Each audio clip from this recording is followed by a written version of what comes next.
രാവിലെ ഉറക്കത്തിൽ നിന്ന് എണീറ്റപ്പോഴേ വയറിനകത്തൊരു കത്തലായിരുന്നു. അമ്മയോട് പറഞ്ഞപ്പോ അമ്മ പറയാ ഇനിയിപ്പോ ഫയർഫോഴ്സ് ഒന്നും വിളിക്കാൻ വയ്യ, ചായ എടുത്ത് കുടിച്ചിട്ട് ആ തീ അങ്ങ് അണയ്ക്കാൻ.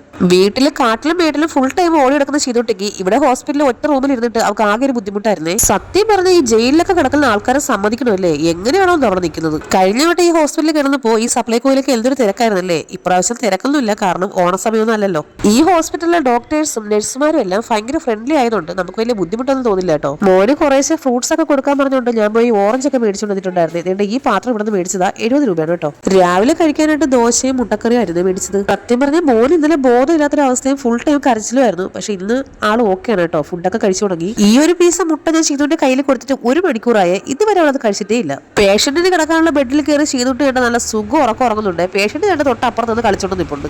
ലവന്റെ കയ്യിലിരിപ്പ് വെച്ചിട്ട് നോക്കുവാണെങ്കിൽ മിക്കവാറും ആ കട്ടലിന്റെ പൈസ കൂടെ കൊടുക്കേണ്ടി വരും. ഉച്ചയ്ക്ക് ഒരു പൊതിച്ചോറ് മേടിച്ചിട്ട് ഞങ്ങൾ 3 പേരും കൂടെ കഴിച്ചായിരുന്നേ. ഒരു കഷ്ണം മീല് വറുത്തതും ഒരു മുട്ട ഓംലെറ്റും പിന്നെ അത്യാവശ്യം അവിയലും ചമ്മന്തിയും ഏതാണ്ടൊക്കെ കറികളുണ്ടായിരുന്നു കേട്ടോ. അങ്ങനെ കുറച്ച് ദിവസങ്ങൾക്ക് ശേഷം എന്റെ ക്യാമറാമാൻ എന്റെ ക്യാമറ എടുത്തിട്ട് എന്റെ വീഡിയോ എടുക്കുന്നുണ്ടേ. ആന്റിബയോട്ടിക് സ്റ്റാർട്ട് ചെയ്തുകൊണ്ട് ഇനി ഒരു 3-4 ദിവസം കൂടെ ഞങ്ങൾ ഇവിടെയൊക്കെ തന്നെ കാണും കേട്ടോ. ഉച്ചയ്ക്ക് ചോറും കഴിച്ചിട്ട് മോൻ നേടെ കിടന്ന് ഉറങ്ങുവാണേ. സാധാരണ രാത്രിയിലല്ലാണ്ട് അവൻ പകലൊന്നും അങ്ങനെ ഉറങ്ങാറില്ല. അങ്ങനെ പകൽ ഉറങ്ങുവാണെങ്കിൽ അവൻ എന്തോ വയ്യായി കൊണ്ടെന്നാണേ. രണ്ടുപേരും ഓരോ ഉറക്കമൊക്കെ ഉറങ്ങി കഴിച്ചതിന് ശേഷം ഈ എന്താണ് പുറത്ത് നോക്കിക്കൊണ്ടിരിക്കണമെന്ന് വെച്ചാൽ അച്ഛൻ വരുമെന്ന് പറഞ്ഞിട്ട് അത് നോക്കിക്കൊണ്ടിരിക്കുവാണേ. അച്ഛൻ വന്നപ്പോൾ കയ്യിലൊരു കൊറിയറിന്റെ പാക്കറ്റ് കൂടെ ഉണ്ടായിരുന്നേ. അതെന്താന്ന് വെച്ചപ്പോൾ നമ്മൾ ഒരിക്കലും ബെഡ്ഷീറ്റ് മേടിച്ചിട്ട് അത് റിട്ടേൺ അയച്ചായിരുന്നു. അപ്പൊ അതിന് പകരം വന്ന ബെഡ്ഷീറ്റ് ആണ് ഇത്. പ്യുവർ കോട്ടണിലെ നല്ല ഇലാസ്റ്റിക്കിന്റെ ബെഡ്ഷീറ്റ് ആയിരുന്നു. നല്ല അടിപൊളി ബെഡ്ഷീറ്റ്, നല്ല സോഫ്റ്റും ആയിരുന്നു കേട്ടോ. ഈ ബെഡ്ഷീറ്റിന്റെ ലിങ്ക് ആർക്കെങ്കിലും വേണമെങ്കിൽ ഞാൻ തൊട്ട് മുകളിൽ കൊടുത്തേക്കാവേ. ഇത്രയും വില കുറച്ച് ഇതുപോലത്തെ അടിപൊളി ബെഡ്ഷീറ്റുകൾ കിട്ടുന്നതിനൊരു ഭാഗ്യം കേട്ടോ. അപ്പൊ നമ്മുടെ ചാനൽ എല്ലാവരും ഒന്ന് സബ്സ്ക്രൈബ് ചെയ്ത് സഹായിക്കണേ. ടാറ്റാ.